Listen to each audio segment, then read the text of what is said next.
মেরকুটা রশিদিয়া মদিনাতুল উলুম মাদ্রাসার বার্ষিক শিক্ষামূলক প্রদর্শনী অনুষ্ঠান অনুষ্ঠিত হয়।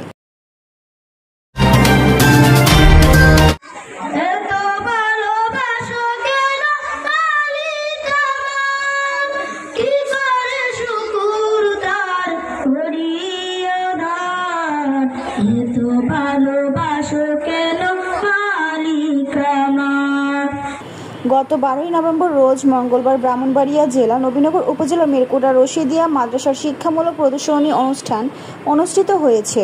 উক্ত অনুষ্ঠানে উপস্থিত ছিলেন ছাত্রছাত্রী ও অভিভাবকবৃন্দ। বক্তব্য রাখেন বিদ্যাকুট ইউনিয়নের সাবেক চেয়ারম্যান প্রার্থী মাওলানা আবুল হাসান সাহেব, অত্র মাদ্রাসার পরিচালক মাওলানা ফারুক আহমেদ, মুফতি আব্দুল কাইয়ুম কাশেমি, শফিউল আলম দানিশ মেম্বার, মোহাম্মদ শাহিন বিশ্বাস, মোহাম্মদ দুলাল মিয়া, মোহাম্মদ আনোয়ার হোসেন সহ আরো অনেকেই।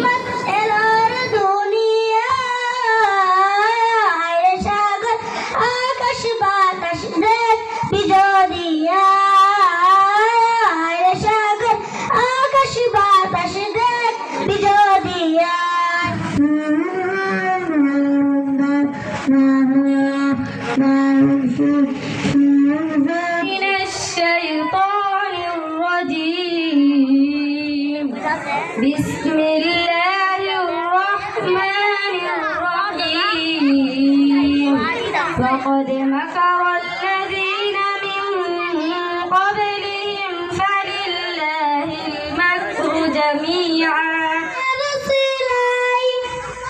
এই পৃথিবী সৃষ্টি তোমার নামের সিলাই মদিনার কামওয়ালা সালাম তোমায় মদিনার কামওয়ালা সালাম তোমায়। ছাত্রছাত্রীদের অভিভাবকরা লেখাপড়ার বিষয়ে সন্তুষ্ট প্রকাশ করেন, শিক্ষা প্রতিষ্ঠানের উন্নতি ও সফলতা কামনা করেন। নিজস্ব প্রতিবেদন, নবীনগর নিউজ টিভি।